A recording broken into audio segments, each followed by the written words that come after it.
Les gens qui marchaient vers la boîte, ils faisaient que de nous regarder de loin et ils nous faisaient des grands signes, etc. Au début, on s'est dit non, ça ne peut pas être ce qu'on pense.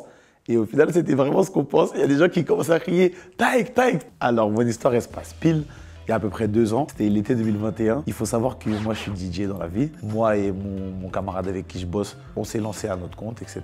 Et on s'est dit qu'à chaque fois qu'on allait partir en vacances ou autre, on avait toujours essayé de se booker là où on allait, comme ça au moins. Et bah, ça nous permettait d'avoir de la visibilité, pourquoi pas faire des contacts sur place et même faire un peu d'argent pour nos vacances. Ça part de là. On se dit, on va descendre dans le sud. Il nous reste quelques jours avant la fin de l'été. On va partir avec mes potes. On choisit Montpellier parce qu'il y a la mer. Voilà, on sait qu'il y a beaucoup de Parisiens, beaucoup de Français qui vont là-bas l'été. Donc là-bas, ce sera familier pour nous. Et on n'aura pas de difficulté à trouver un booking là-bas. On est même descendu en minibus pour vous dire un peu l'histoire, l'ambiance qu'il devait y avoir dans la voiture pendant les 7 heures de route pour descendre. Qu'entre garçons, vraiment, avec la motivation de se dire, voilà, on va dans le sud, on arrache tout. On arrive à Montpellier, on trouve un booking, mais même avec ça, le temps, il nous paraissait long parce que, à part la plage, etc., ça devenait redondant. Donc on s'est dit qu'il faut qu'on trouve quelque chose pour faire en sorte que le voyage, ce soit vraiment les souvenirs de ouf. Et on a vu qu'à la même période où on s'est retrouvé dans le sud, il y avait le showcase de Taïk. Mais le problème, c'est que le showcase, il était dans la plus grosse boîte de Montpellier, c'était la Dune. On avait entendu par des échos que quand t'es parisien, c'est un peu déjà, t'es un peu bridé pour rentrer là-bas. Et le pire, c'est qu'on était 5 et que des garçons. Donc à partir de là, problème. La chance qu'on a eue, c'est qu'en fait, il y avait le manager de Taïk qui avait un lien de parenté avec l'un de mes amis avec qui j'étais dans le sud. Donc à partir de là, on a essayé de faire en sorte de passer par lui pour être sur liste. Et même avec ça, arrivé devant la boîte, impossible de rentrer. On arrive devant, on dit qu'on est sur liste, on nous regarde avec nos dégâts de Parisiens. 5 garçons, avant d'entrer, on est déjà chaud, on a chaud, on fait du bruit et tout. Impossible de rentrer dans la boîte. On est vraiment tombé sur le cliché du videur méchant et gris qui lui-même rentre pas du tout dans les boîtes et qui ne veut pas nous laisser rentrer. On a commencé à se dire, mais on va pas s'en sortir. Il y avait une queue énorme. Quand tu passes devant un videur et qu'il te dit déjà non, tu peux pas refaire la queue et revenir, ça va pas passer. On a harcelé le manager de Taïk au téléphone et il nous a dit de demander Julie quand on arrive devant. Donc si vous voulez rentrer en boîte, demandez toujours s'il y a une Julie. Et lorsqu'on est repassé, on nous dit que Julie, elle n'est pas là. Deuxième échec. Là, vraiment, en fait, c'est à ce moment-là qu'il faut vraiment avoir une bande d'amis soudés parce que sur nous 5, il y en avait un qui commençait à dire « Bon, c'est bon les gars, on laisse tomber ». Après, ça déteint sur l'autre, ça fait 2, puis 3. Mais dans les 5, il y en avait 2, moi et mon asso. On a dit « C'est pas possible ». On s'est pas préparé, on s'est pas parfumé. Pour venir et se faire recaler, c'est pas possible. On est retourné à la voiture. Mon asso avec qui je mixe, il avait mis un pull à la base. Et comme il faisait chaud, il a changé pour mettre une chemise ouverte fleurie avec des lunettes un peu transparentes. Et dès qu'il a commencé à faire ça, les gens qui marchaient vers la boîte, quand on était garé un peu plus loin, ils faisaient que de nous regarder de loin et ils nous faisaient des grands signes, etc. Et au début, on s'est dit non, ça peut pas être ce qu'on pense. Et au final, c'était vraiment ce qu'on pense. Il y a des gens qui commençaient à crier « Taïk, Taïk !» pensant que lui, il était déjà arrivé. Après, il faut le voir.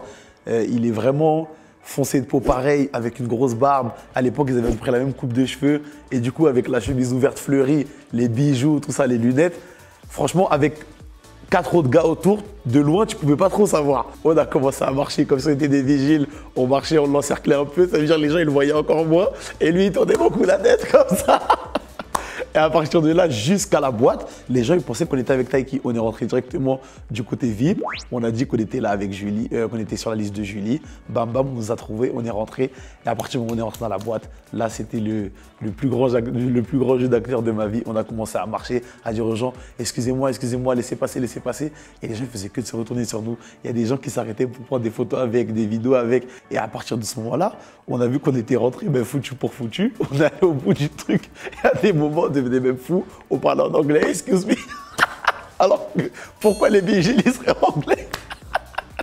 Et on a continué comme ça jusqu'à temps on priait, on se disait oh, faut pas que Taïki arrive tout de suite parce que carrément les gens ils nous faisaient des signes, venez, venez et tout pour qu'on aille vers eux. Ceux qui étaient dans les carrés VIP, ils voulaient qu'on aille dans leur carré à eux. On disait non, non, nous on attend juste le show et tout. Pour l'instant on veut pas trop se poser, boire et tout.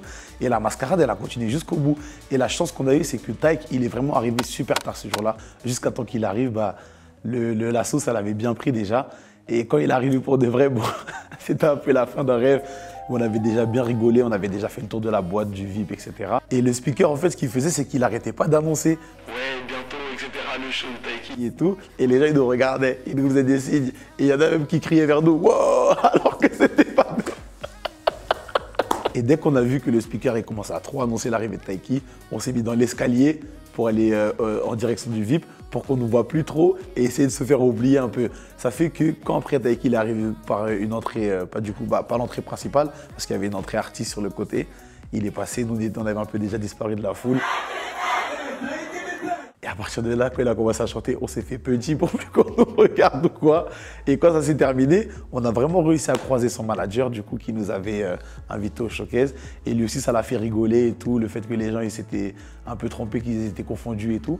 Et du coup, bah, ça a grave matché entre nous, on a bien rigolé. Au final, on a quand même pu finir sur scène avec le DJ à la fin et tout. Et voilà, ça nous fait plein d'histoires à raconter, mais le fin mot de l'histoire, c'est que si vous êtes que des garçons et vous voulez rentrer en boîte, demandez toujours Julie à l'entrée du VIP.